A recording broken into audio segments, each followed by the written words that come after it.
6 agonizing years of hiding in mud-soaked obscurity vanished in a single terrifying heartbeat. I, Genevieve Kendall, survived starvation and the bitter winters of Oakhaven for one reason alone: to protect my twin boys from the royal court. I spent every waking moment scrubbing the scent of our past from my skin, praying the Alpha King would forget us. But fate is a ruthless hunter. When Lachlan O'Connor's heavily armed procession thundered into our miserable village, I looked away for one catastrophic second. I turned back just in time to hear my 6-year-old son point a filthy finger at the deadliest ruler in our history and ask, "Mama, why does that scary wolf man look exactly like me?" The village of Oakhaven was not a place people lived. It was a place people survived. Nestled deep in the jagged shadows of the Iron Peak Mountains, it was a dumping ground for the kingdom's outcasts, rogue wolves, disgraced beta families, and humans who had nowhere else to go. For me, Genevieve Kendall, it was the perfect hiding place. "Mama, the mortar is too heavy," little Wyatt grunted, his small hands struggling to lift the heavy stone pestle.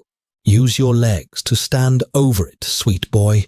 Not just your arms," I instructed softly, wiping a mixture of dried lavender and crushed ash root from my own forehead. "And remember the rule." From the corner of the dim, drafty apothecary hut, his twin brother Leo chimed in without looking up from his wooden blocks. "Never use our wolf strength when the windows are open." "Exactly," I whispered, a familiar pang of guilt twisting in my chest.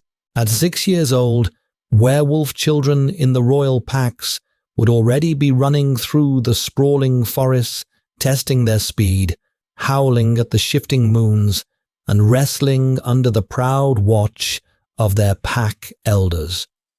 My boys were confined to a cramped, dirt-floored cabin, their faces perpetually smudged with soot, their natural sense masked by the bitter, stinging aroma of wolfsbane that I hung from the rafters. They were beautiful, tragic miracles. They had my unruly, dark chestnut hair, but everything else belonged to him. The sharp, aristocratic cut of their jawlines, the broad set of their small shoulders, and most dangerously, their eyes. They possessed striking, luminescent, ice-blue eyes. In the kingdom of Aethelgard, such eyes belonged exclusively to the royal bloodline of the O'Connor dynasty. Every time Wyatt laughed or Leo narrowed his eyes in thought, I saw a ghost of the man I had fled. Alpha King, Lachlan O'Connor. 6 years ago, I was nothing more than a mid-ranking pack healer in the capital city of Highreach. Lachlan was the newly crowned king, brutal, battle-hardened, and fiercely unapproachable. We were never supposed to cross paths, let alone fall into a desperate secret romance. He was my mate, though we kept the bond hidden from his treacherous royal court. I thought we were building a future, but when I discovered I was pregnant, the illusion shattered. I still remember the scent of smoke and blood on the night I ran. Lachlan's stepmother, the Dowager Queen Beatrice, had cornered me in the healer's ward. She handed me a vial of poison and delivered a chilling ultimatum. The king requires a pure-blood alpha bride from the Northern Territories to secure his borders. A commoner carrying his bastards is a political liability he has asked me to quietly erase. Drink this, or my guards will gut you where you stand. She had presented a scroll bearing Lachlan's royal seal. Whether he had truly ordered my death or whether Beatrice had forged it, I couldn't stay to find out. I shattered a lantern, started a fire that consumed the ward, and fled into the freezing rain. dead to the world.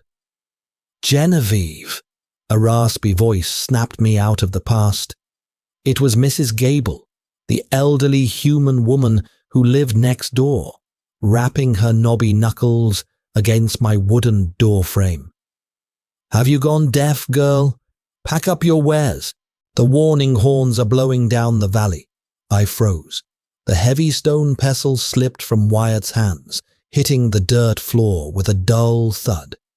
"Warning horns?" I asked, my voice trembling as I wiped my hands on my coarse linen apron. "Is it a rogue raid?" "Worse," Mrs. Gable spat, her eyes wide with terror. "It's the royal hunt.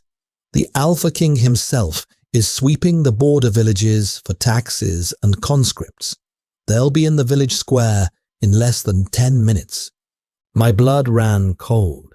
The royal crest, the silver wolves, Lachlan, he was here. Panic is a physical thing. It tastes like copper and feels like drowning. "Leo, Wyatt, into the root cellar, right now," I commanded, my voice dropping to the low, resonant tone of an alpha command, a trick I had learned to force their compliance without question. "But Mama, it's dark down there," Leo whimpered, his ice blue eyes wide with sudden fear. "I don't care," I snapped, harsher than I meant to. I grabbed handfuls of ash from the cold fireplace and smeared it across their pale cheeks and over their eyelids, trying to dull the striking brilliance of their gazes. "Do not make a sound. Do not come out until I open the hatch. If anyone else opens it, you run through the drainage tunnel into the woods. Do you understand me?" Wyatt nodded bravely, though his lower lip trembled. I shoved them toward the trapdoor hidden beneath a woven rug in the corner of the room. Just as my hand grasped the iron ring to pull it open, the ground beneath our feet began to vibrate. It wasn't a subtle tremor. It was the synchronized, thunderous pounding of heavy Destria war horses. The clatter of steel armor echoed off the mountain walls, accompanied by the low, guttural growls of enormous dire wolves that accompanied the royal guard. Then the scent hit me. It cut through the overwhelming stench of my wolfsbane and dried herbs like a jagged knife, rain-washed pine, dark musk, and burning embers. It was a scent so deeply ingrained in my soul that my own wolf, dormant and repressed for 6 years, clawed desperately at my ribs, whining for her mate. He is right outside. "Open your doors. By decree of Alpha King Lachlan O'Connor, all residents of Oakhaven will assemble in the square." A booming, magically amplified voice echoed through the village. It was Beta Harrison, Lachlan's right-hand man and chief enforcer. Anyone found hiding in their homes will be treated as an enemy of the crown and executed on the spot. I looked down at the open trapdoor. If they did a house-to-house sweep, which they always did when hunting for draft dodgers and rogues, they would find the cellar. If they found 2 undocumented werewolf children hiding, they would drag them out into the light. The ash wouldn't be enough to hide their faces in the harsh midday sun. "Change of plans," I whispered, my heart hammering against my ribs like a trapped bird. "We are going to the square. Keep your heads down. Do not look at the soldiers. Keep your eyes on the mud at your feet." I pulled my heavy woolen shawl over my head, casting my face in deep shadow, and gripped my son's hands so tightly they winced. We stepped out into the freezing, misty rain. Oakhaven's village square, usually a muddy clearing where merchants hawked stale bread and cheap tools, was now a terrifying display of military might. 50 royal guards clad in blackened steel armor etched with silver wolves, formed a massive perimeter. Their dire wolves paced at the edge of the crowd, teeth bared, keeping the terrified villagers corralled. And there, in the center of it all, sat the king. Lachlan had changed over the last 6 years.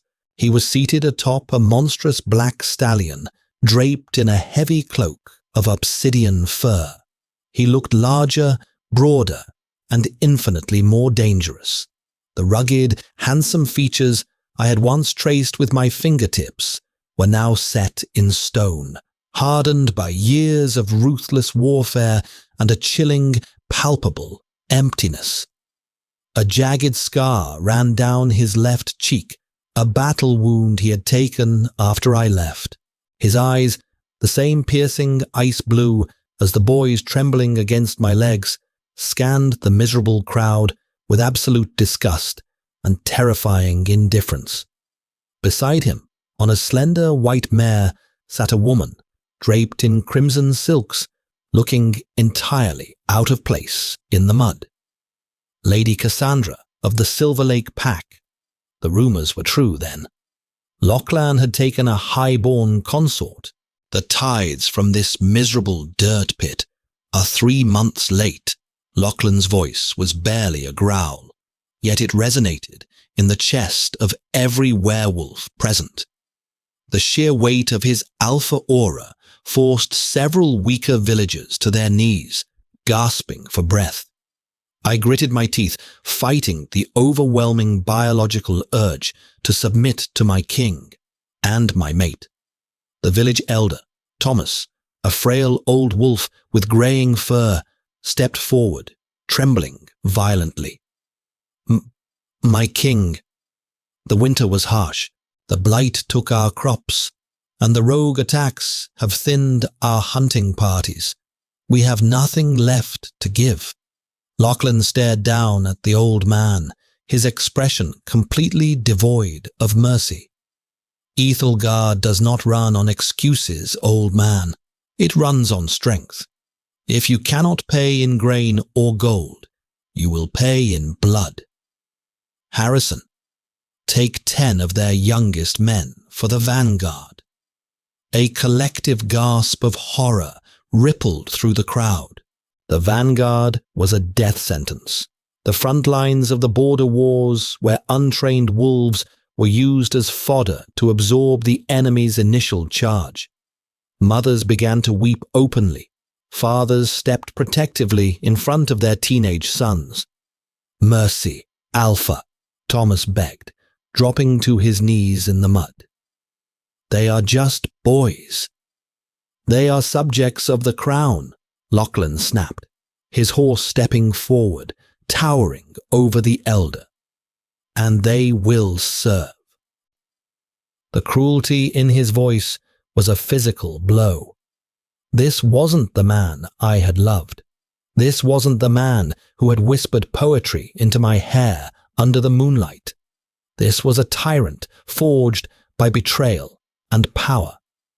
I squeezed the twins' hands, stepping further back into the throng of bodies, praying to the moon goddess to let us fade into the shadows.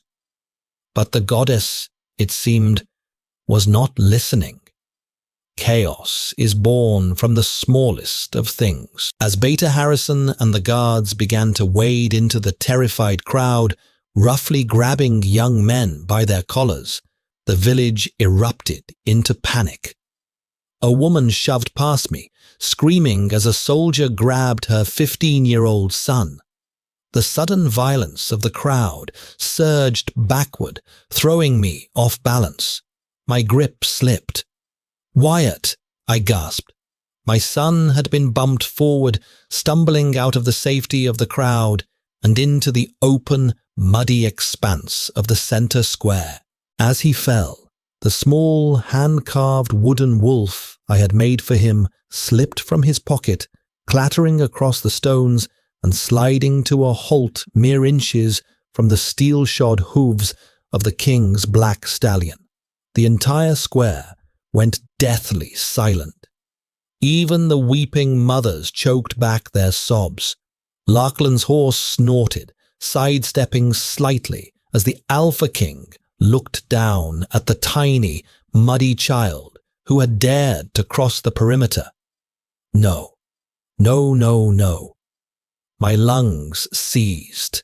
I tried to lunge forward, but a burly villager, terrified of drawing the guard's attention, clamped a heavy hand on my shoulder, pinning me in the front row of the crowd. "Leo, stay," I hissed frantically to my other son, who was safely tucked behind my skirts. In the center of the square, Wyatt pushed himself up from the mud. He didn't look terrified. He looked annoyed. My fiercely stubborn boy wiped a filthy sleeve across his face, scrubbing away the layers of ash and soot I had painstakingly applied, wiping his skin clean in the harsh daylight. He took a step toward the towering warhorse, reaching out to grab his wooden toy. "Boy," Beta Harrison barked, his hand dropping to the hilt of his broadsword. "Step back into the crowd." Wyatt ignored him.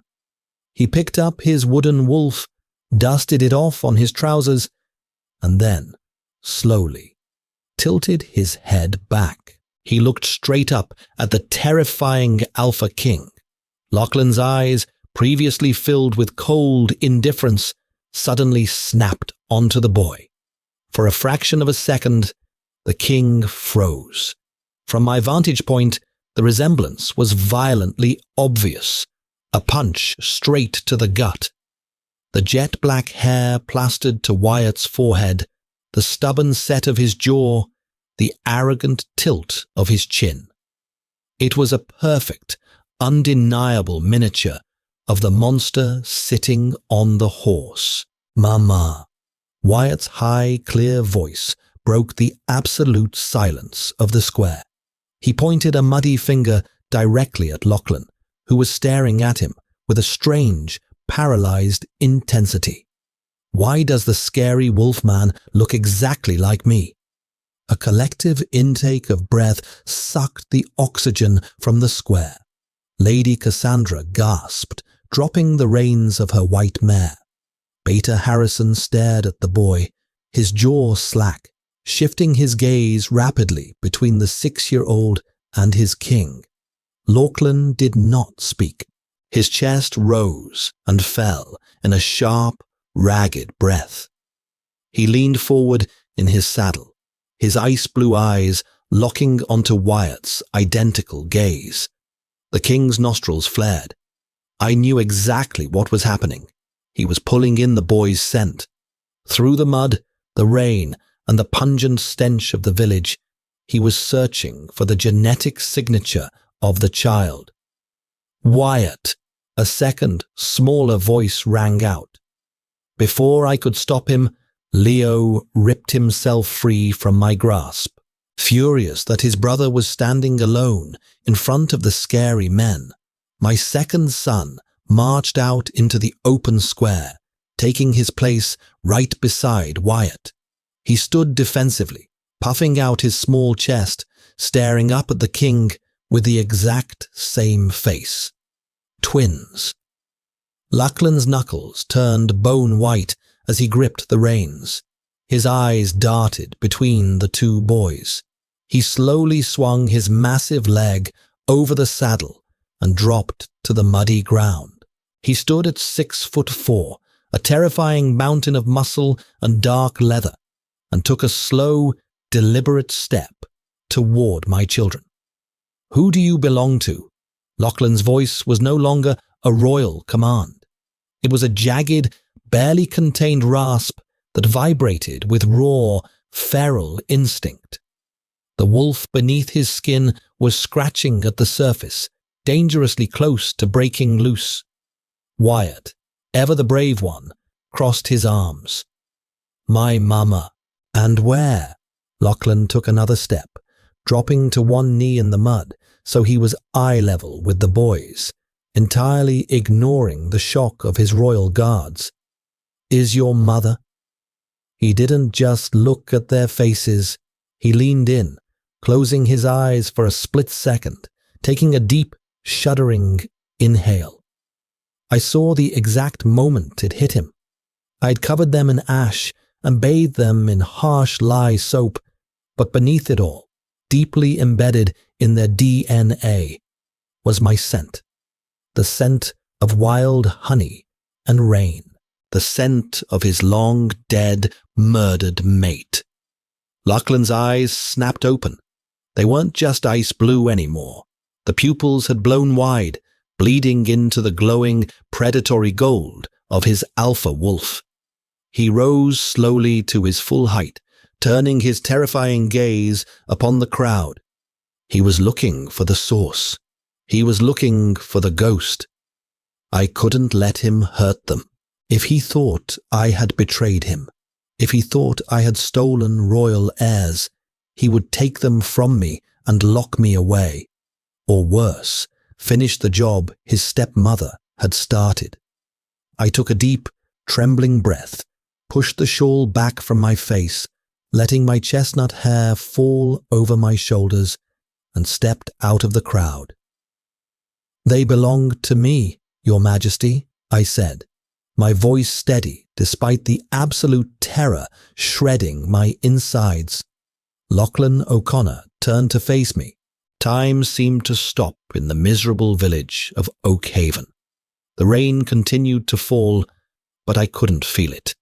I could only feel the crushing, suffocating weight of his stare, as the Alpha King looked upon the woman he thought had burned to ashes 6 years ago.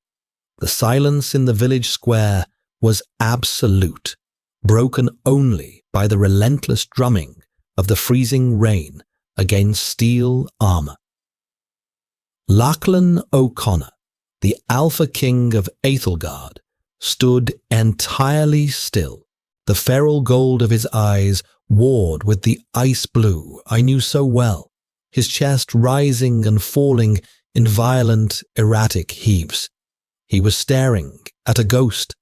I held my ground, though my knees threatened to buckle under the crushing weight of his alpha aura.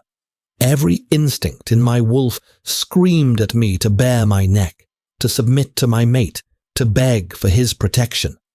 I locked those instincts in a steel cage. I was no longer a naive healer in the royal courts. I was a mother who had survived the wilderness. "Genevieve," Lachlan breathed. It wasn't a question. It was an invocation, a sound ripped from the very bottom of his scarred soul. He closed the distance between us in 3 massive strides. My boys, sensing the shift in the atmosphere, instantly abandoned their post in the center of the square and rushed to my side. Little Wyatt grabbed the fabric of my coarse skirt, while Leo stepped firmly in front of me, letting out a high-pitched, surprisingly vicious growl. At 6 years old, they barely reached the king's knee, but their royal blood demanded they protect their pack. Lachlan stopped short, his gaze dropping to the 2 tiny warriors standing between him and the woman he thought was dead. A muscle feathered in his jaw. The anger radiating off him was practically visible, a dark, suffocating miasma that made the surrounding guards shift nervously. "You're alive," he whispered, his voice dangerously low. "For 6 years, I thought you were ash. I buried what I thought were your bones."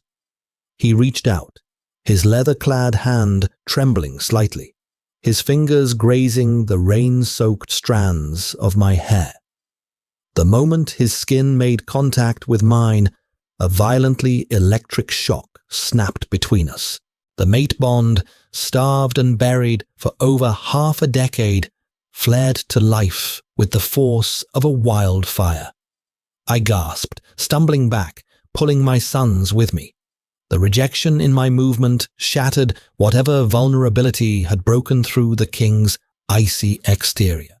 The raw, desperate man vanished, replaced instantly by the ruthless tyrant I had seen atop the black stallion.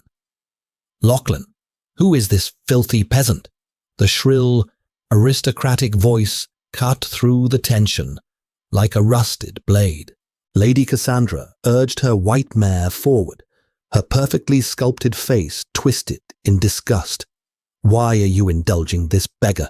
And why do those whelps look like you?" Lachlan didn't even look at her. "Harrison," he commanded, his voice a lethal whip crack that made the entire square flinch. "Clear the square. Secure the perimeter." "Yes, my king," Beta Harrison barked, snapping out of his stupor. "Guards, drive them back." "Do not touch them," Lachlan growled, pointing a thick, calloused finger at me and the boys. "Captain Declan, bring my personal carriage, now." "No," I shouted, the panic finally breaking through my carefully constructed walls. I scooped Leo into my arms and grabbed Wyatt's hand, backing away toward the narrow alleyway behind Mrs. Gable's hut. "We aren't going anywhere with you." "You think you have a choice?" Lachlan sneered, his fangs elongating past his lower lip, a terrifying display of his slipping control. "You faked your death. You let me burn the capital to the ground searching for your murderers. You stole my heirs and forced them to live in filth. You have committed high treason, Genevieve." "Treason," I screamed back, the injustice of it burning in my throat. "I survived. I kept them alive." Before I could take another step toward the alley, 3 massive royal guards, led by a battle-scarred warrior named Captain Declan, surrounded us. "Don't touch my mama," Wyatt roared. The little boy launched himself forward, sinking his teeth into the thick leather gauntlet of Captain Declan. Declan grunted in surprise, trying to shake the boy off without injuring him. But Wyatt held on with the jaw strength of a true-born alpha. "Enough." Lachlan's voice was a physical shockwave of alpha command. The power of it forced the human villagers in the background completely to the mud. But to Lachlan's absolute shock, Wyatt and Leo did not fall. They flinched, holding their hands over their ears, but they remained standing. Only an alpha of equal or purer blood could withstand a direct command from the king. Lachlan's eyes widened, a flicker of profound, terrifying pride warring with his fury. He stepped forward, grabbed Captain Declan by the pauldron, and violently shoved the massive guard aside. "I will not ask you again, Genevieve," Lachlan said, his chest brushing against mine, his breath hot against my rain-slicked face. "Get in the carriage. If you force me to take my sons from your arms and drag you in chains, I will.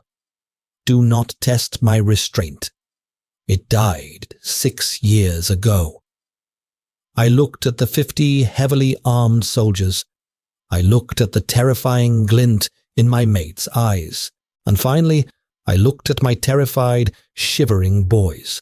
I had no weapons, no allies, and nowhere to run. "Fine," I spat, my voice laced with venom. "But if you lay a single hand on them, king or not, I will rip your throat out." Lachlan's lips curled into a dark, humorless smile. "There's the fire I remember." The royal carriage was a rolling fortress of gilded oak and velvet, reeking of expensive perfumes that made my stomach churn. I huddled in the corner of the plush bench, wrapping my damp shawl tightly around Wyatt and Leo, who had finally exhausted themselves into a fitful, tense sleep against my ribs. We had been traveling for hours, the heavy wheels chewing through the muddy mountain roads, escorted by a battalion of royal guards. I was a prisoner, though my cage was lined with silk. Across from me sat Lachlan. He hadn't spoken a word since we left Oakhaven. He sat in the shadows of the carriage, an imposing silhouette of darkened steel and heavy fur, his glowing eyes locked onto my face. He was drinking us in. The sight, the scent, the reality of our existence. He watched the way the boys breathed, the way they clutched my dress, even in sleep. The silence was suffocating, thick with unspoken accusations and years of rotting grief. How? He finally rasped, the single word cutting through the rhythmic clatter of the horse's hooves. I tightened my grip on Leo. How did I survive? Or how could I hide your bastards from you? Lachlan flinched violently at the word bastards. He leaned forward, the sudden movement causing the carriage to sway. Do not call them that. They are my blood. They are O'Connor's. They are Kendall's, I shot back, lifting my chin. They are mine. You have no right to them. I have every right, he snarled, slamming his fist against the oak paneling. The sharp crack made Wyatt whimper in his sleep. Lachlan instantly froze, his eyes darting to the boy, a flash of regret softening his harsh features before he forcefully masked it. He lowered his voice to a lethal hiss. You abandoned me, Genevieve. I grieved you. I nearly tore my own kingdom apart, trying to find the assassins who burned the healer's ward. Why did you run? My blood boiled. The sheer audacity of his accusation snapped the last thread of my restraint, gently shifting the boys off my lap and onto the velvet cushions. I stood up as much as the confined space would allow, pointing an accusing finger right at his chest. Assassins, I laughed, a bitter, broken sound. Is that what she told you? Is that the lie Dowager Queen Beatrice spun to cover her tracks? Lachlan's brows crashed together. Leave my stepmother out of this. Beatrice wept at your funeral. She wept because I inconvenienced her by living, I shouted, no longer caring who heard me outside the carriage. She cornered me that night, Lachlan. She brought a vial of nightshade and a contingent of royal executioners. She told me a commoner carrying the king's pups was a political liability. And she brought a scroll, stamped with your royal wax seal, ordering my immediate execution, so you could marry a northern pureblood. Lachlan went deathly still. The colour drained from his face, leaving his battle-scarred complexion ashen. A royal seal. Yes, I spat, tears of long-repressed fury pricking my eyes. So don't sit there and play the grieving widow. You chose your crown. You chose your pure-blood alliances. I chose to keep my children alive. For a long, terrifying moment, Lachlan didn't breathe. His eyes remained locked on mine, searching for the lie, but finding only the agonizing truth. The feral, imposing Alpha King seemed to fracture right in front of me. Genevieve, he whispered, his voice cracking, devoid of any royal command. I never signed a decree. I never knew you were pregnant. I crossed my arms, guarding my heart. And the seal. Beatrice holds the duplicate seal for diplomatic correspondence, he realized aloud, the horror dawning on his face. The betrayal hit him like a physical blow. His hands shook as he ran them through his dark, rain-dampened hair. Goddess, I left you alone. I left you unprotected in a viper's nest, and she tried to murder you. He reached for me, his large hands grasping my waist. I tried to pull away, but he fell to his knees on the floor of the moving carriage, burying his face against my stomach, wrapping his arms around my hips in a desperate, clinging embrace. I swear to you, he choked out, the fearsome king weeping against the muddy fabric of my peasant dress.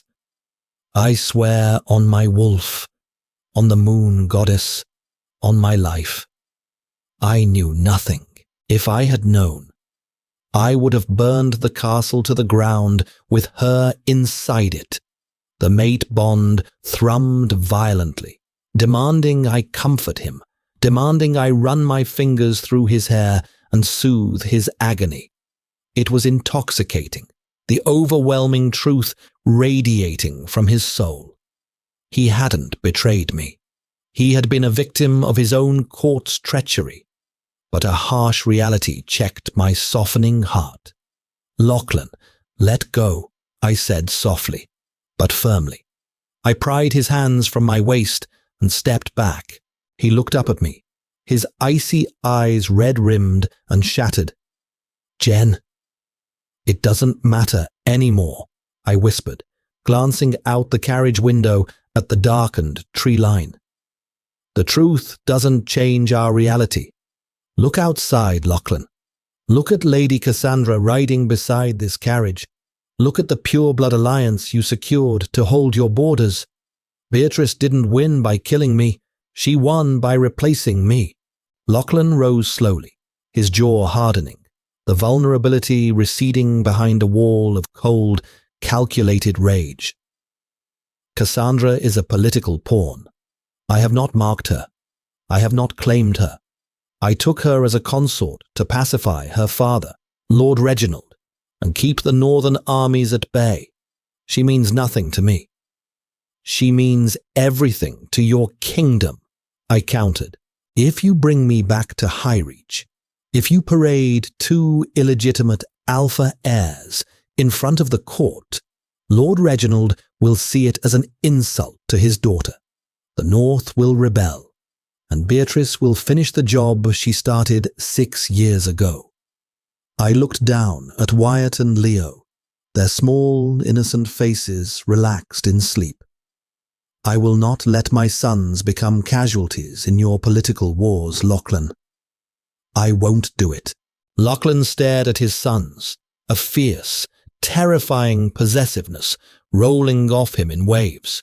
He turned back to me, his eyes burning with a dark, uncompromising fire. "They are my sons, Genevieve, and you are my mate," he vowed, his voice dropping into a lethal, rumbling baritone. "Beatrice will burn. Reginald will kneel. I am the king of Ethelgard, and I will rip this entire kingdom apart at the seams before I let anyone touch my family again." Outside the carriage, the rain continued to beat against the wood, but a deeper, far more insidious storm was brewing. Up ahead, riding elegantly on her white mare, Lady Cassandra of the Silver Lake Pack listened to the muffled, raised voices inside the carriage with preternatural wolf hearing. A cold, venomous smile curled on her red lips. She subtly pulled a piece of parchment from her saddlebag, preparing a raven to fly straight to the capital. The Dowager Queen needed to know that the ghost of the king's mate had returned from the grave. The imposing stone spires of Highreach Castle pierced the stormy sky like jagged teeth. 6 years ago, I had fled this fortress in the dead of night, choking on smoke and terror. Now, I was returning in the royal cavalcade, surrounded by a phalanx of guards. The heavy iron portcullis shrieked as it was raised, welcoming the Alpha King back into the belly of the beast. Lachlan did not take us to the dungeon, nor did he hide us in the servants' quarters. To the absolute shock of the murmuring courtyard, he scooped both Wyatt and Leo into his massive arms and commanded me to walk at his right side. He marched us straight up the grand obsidian staircase and into the king's private wing, a sprawling suite of rooms dripping in velvet, gold, and the overpowering, comforting scent of rain and dark pine. Captain Declan, Lachlan's voice boomed down the corridor as he set the wide-eyed twins on a plush silken sofa. You and 10 of your most loyal men will guard these doors. No one enters. Not the servants, not the beta, and absolutely not Lady Cassandra or the Dowager Queen. On my life, my king, Declan vowed, drawing his broadsword and taking a rigid stance outside the heavy oak doors. Lachlan turned to me, the feral edge in his eyes softening into a profound, aching sorrow. I have to convene the War Council. Cassandra's raven arrived before we did. The castle is practically vibrating with whispers. Beatrice knows you are here. Then she will strike, I warned, stepping closer to my boys, my heart hammering a frantic rhythm against my ribs. A trapped viper always bites, Lachlan. Let her try, he growled, reaching out to gently cup my cheek. His thumb brushed over the sharp line of my jaw, his touch sending a cascade of sparks through my dormant mate bond. I lost you once, Genevieve. I will bathe these stone floors in blood before I let anyone take you from me again. Lock the door behind me. When the heavy deadbolt slid into place, the sprawling royal suite felt less like a sanctuary and more like a gilded tomb. I paced the floor, my senses dialed to an agonizing peak. Wyatt and Leo, exhausted by the journey and overwhelmed by the sheer opulence of the room, had fallen asleep on the massive canopy bed, their small chests rising and falling in unison. Hours bled into the night. The storm outside intensified, lightning illuminating the tapestries in jagged flashes. Then I heard it. It wasn't a knock. It was the subtle, metallic click of a key turning in the servants' passage, a hidden door behind the armoire that only the highest-ranking royals and their personal guards knew existed. Lachlan had forgotten about it, or assumed it was sealed. I froze, the hairs on the back of my neck standing at attention. I backed slowly toward the bed, my hand blindly searching the side table for a weapon. My fingers curled around the heavy, solid gold base of a candelabra. The armoire shifted with a soft scrape. A figure stepped into the dim light of the chamber. It wasn't the Dowager Queen. It was a man cloaked in the grey uniform of the Royal Guard, but I recognized him instantly. Sergeant William Davies. He had been one of Beatrice's personal enforcers 6 years ago, the very man who had barred the doors to the healer's ward before they set it ablaze. In his hand, he held a wicked, curved dagger dripping with a slick, purple substance. Liquid wolfsbane. A single scratch would paralyze a werewolf. A deep cut would stop a pup's heart in minutes. Nothing personal, little bird, Davies whispered, his eyes flicking toward the sleeping boys on the bed. The Dowager Queen sends her regards. It's a shame you didn't stay dead. The terror that had ruled my life for 6 years vanished. In its place, something ancient, dark, and utterly ruthless snapped awake inside me. I was a healer, yes. I had spent my life mending bones and brewing poultices, but I was also a mother. Davies lunged toward the bed. He never made it. I didn't scream. I didn't warn him. I swung the heavy gold candelabra with every ounce of my suppressed werewolf strength. It caught him square in the ribs with a sickening crack. Davies grunted, stumbling sideways, but his combat training kicked in. He slashed blindly with the poisoned dagger, the blade slicing a shallow, burning line across my forearm. Searing agony flared through my veins as the wolfsbane entered my system, but the adrenaline and pure, unadulterated maternal rage overrode the poison.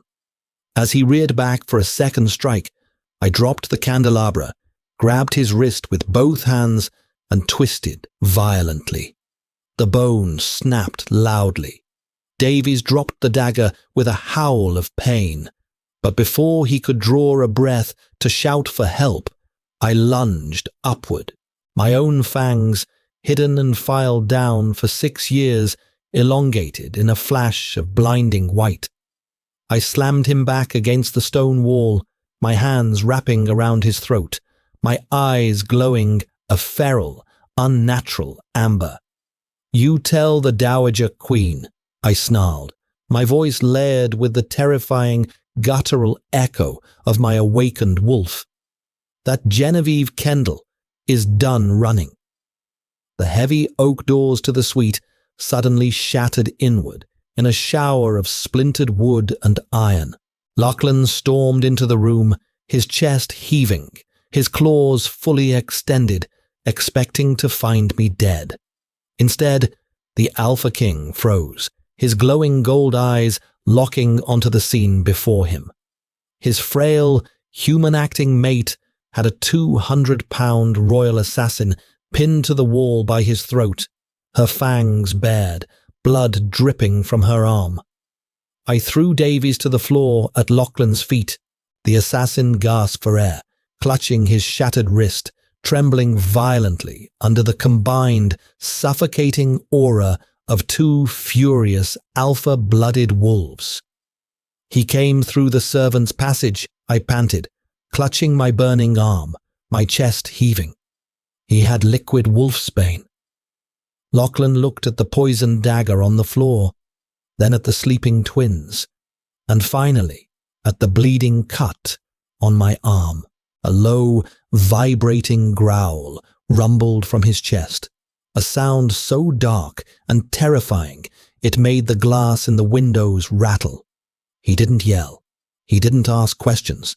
Lachlan reached down, grabbed Sergeant Davies by the scruff of his armor, and hoisted him off the floor like a rag doll. "Declan!" Lachlan roared over his shoulder.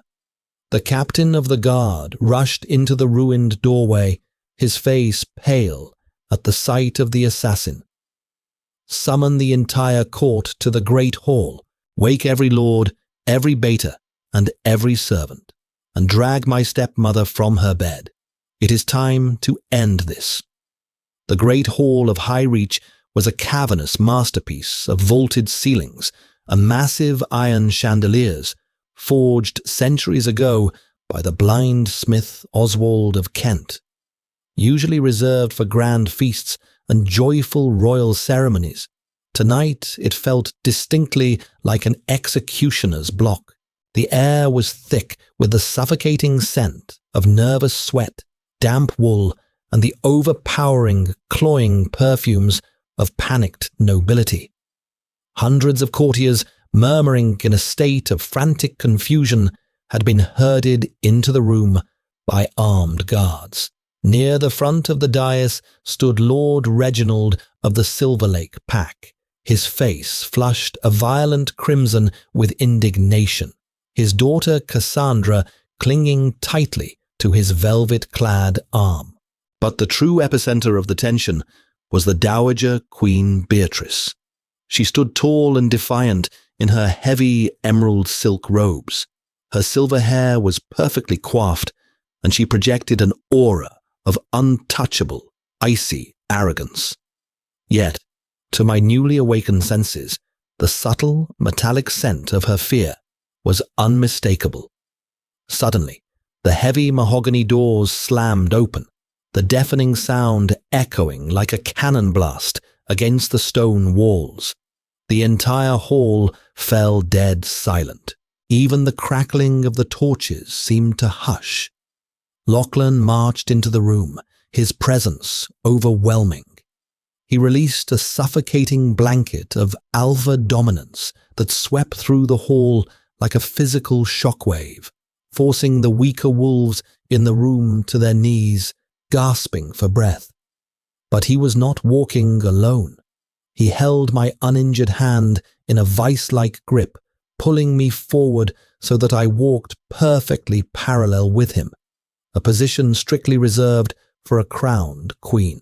Behind us, Captain Declan and a dozen heavily armed guards escorted Wyatt and Leo. My boys were clutching the edges of Declan's heavy crimson cloak, their luminescent ice-blue eyes scanning the massive crowd with a mixture of awe and defiance. Gasps rippled through the nobility. The silence shattered into 1,000 frantic whispers. Is that the dead healer? Look at those pups. Look at their eyes. Goddess above. Lachlan, what is the meaning of this absolute madness? Dowager Queen Beatrice demanded, stepping forward. Her voice rang out with practiced authority, though I saw the slight tremor in her bejeweled fingers. Why are you parading a peasant ghost and her filthy, mud-stained bastards into the great hall at this ungodly hour? Careful, Beatrice, Lachlan said, his voice a lethal, silken whisper that magically carried to the farthest corners of the cavernous room. You are speaking of my true mate, and you are speaking of the future heirs of Ethelgard. Lord Reginald's face turned a mottled purple. This is an outrage. My king, we had a sacred political agreement. My daughter Cassandra is your chosen consort. You cannot claim a commoner, a disgraced runaway who faked her own death over the pure bloodline of Silver Lake. If you legitimize those mongrels, the Northern Territories will rebel before the moon sets.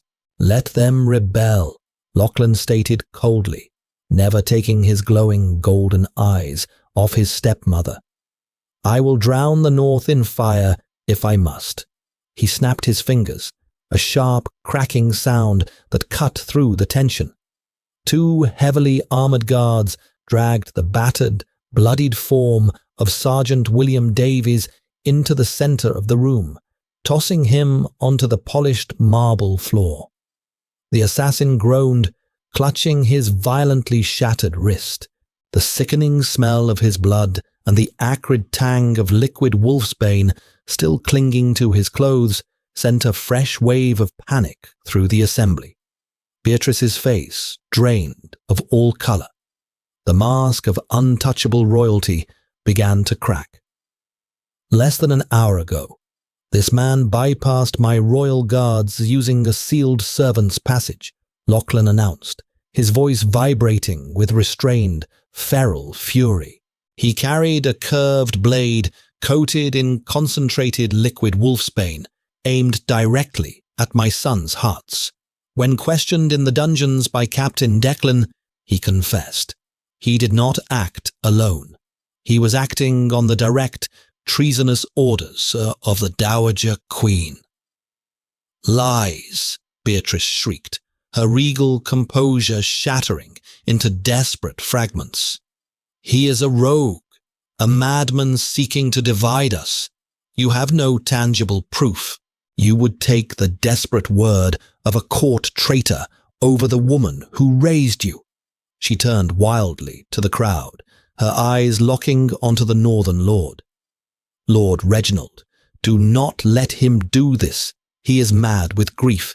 He is insulting your daughter to bed, a peasant. I am not mad, Lachlan snarled, taking a threatening, heavy step down the dais. And I don't just have his word. I have 6 years of delayed, rotting justice. He turned and looked at me, nodding once. The absolute trust in his gaze gave me the strength I needed. My hands trembled slightly, not from fear, but from the sheer, intoxicating gravity of the moment. I reached into the hidden lining of my coarse, muddy peasant dress. I pulled out a crinkled, age-yellowed scroll.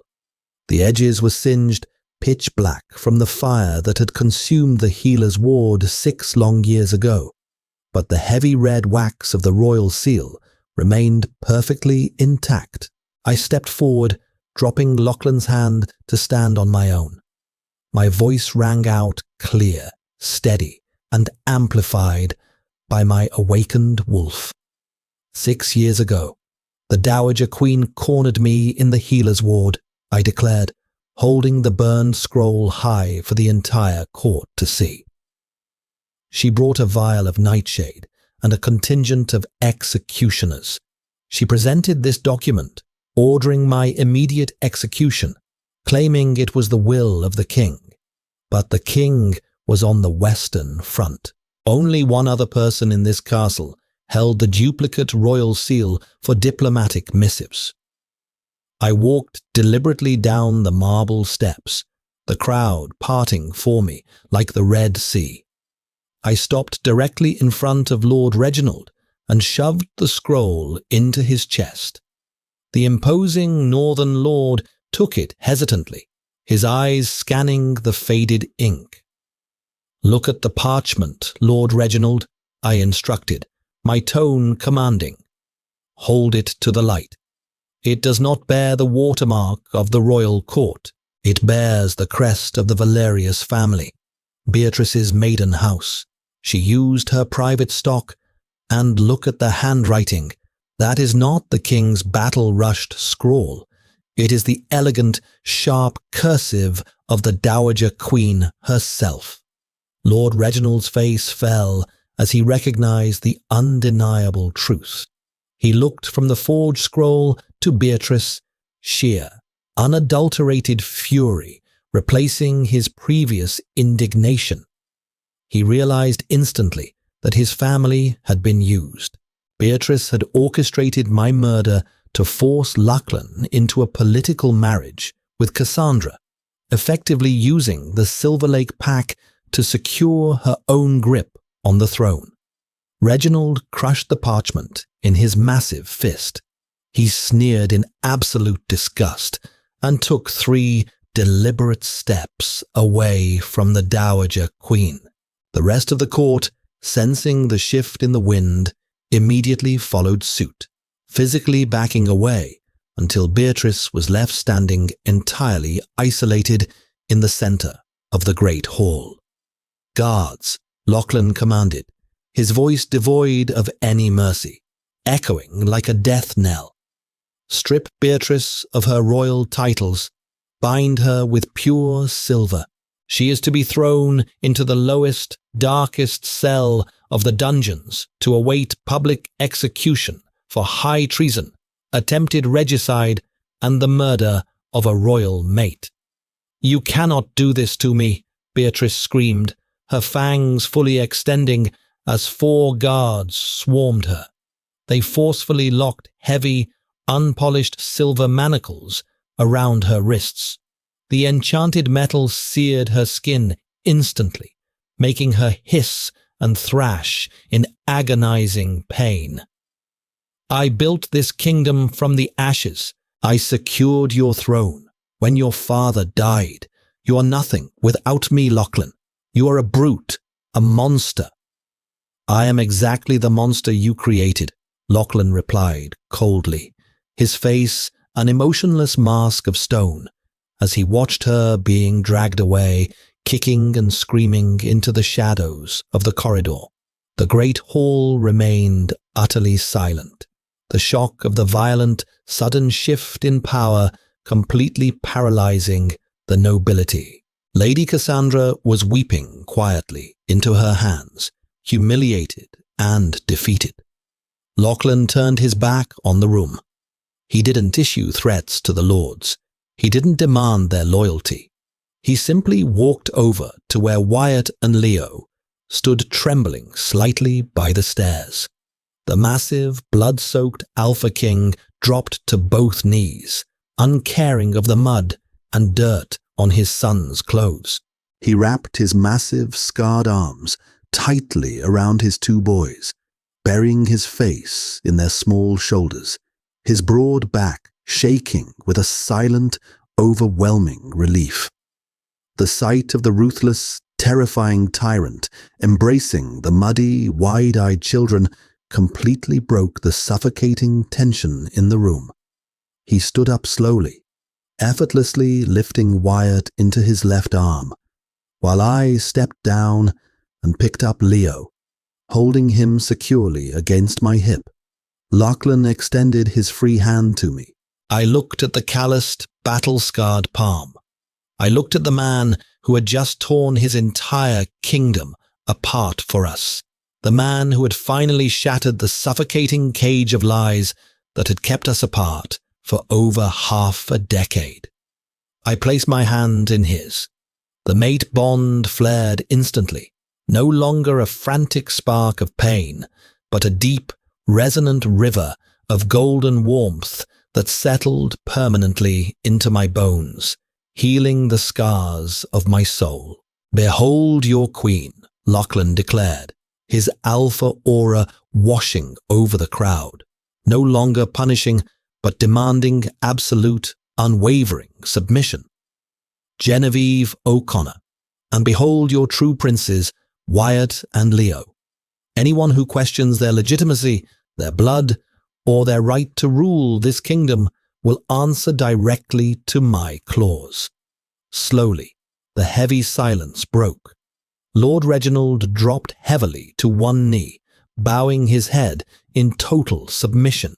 Captain Declan immediately followed, drawing his broadsword and pressing the flat of the blade to his forehead in a solemn salute.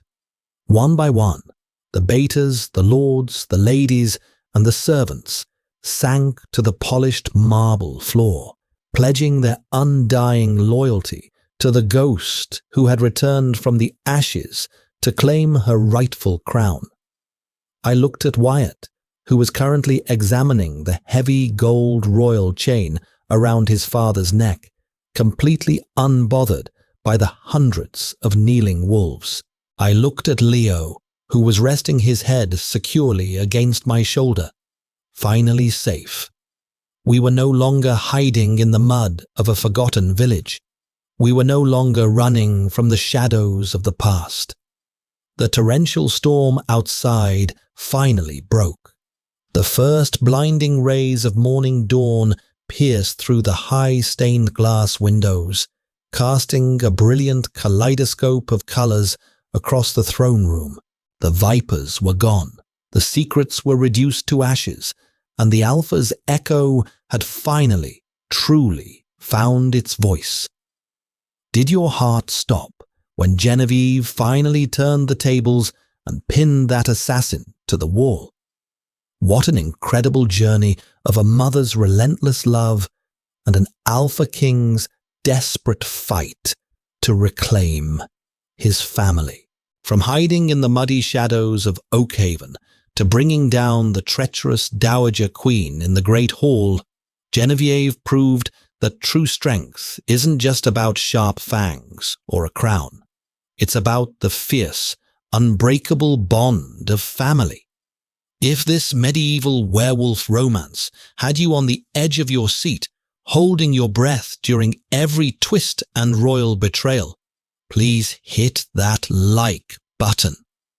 It helps us bring more epic, dramatic stories straight to you. Share this video with your fellow fantasy romance lovers, and don't forget to subscribe and ring the notification bell so you never miss out on our next thrilling adventure. See you next time.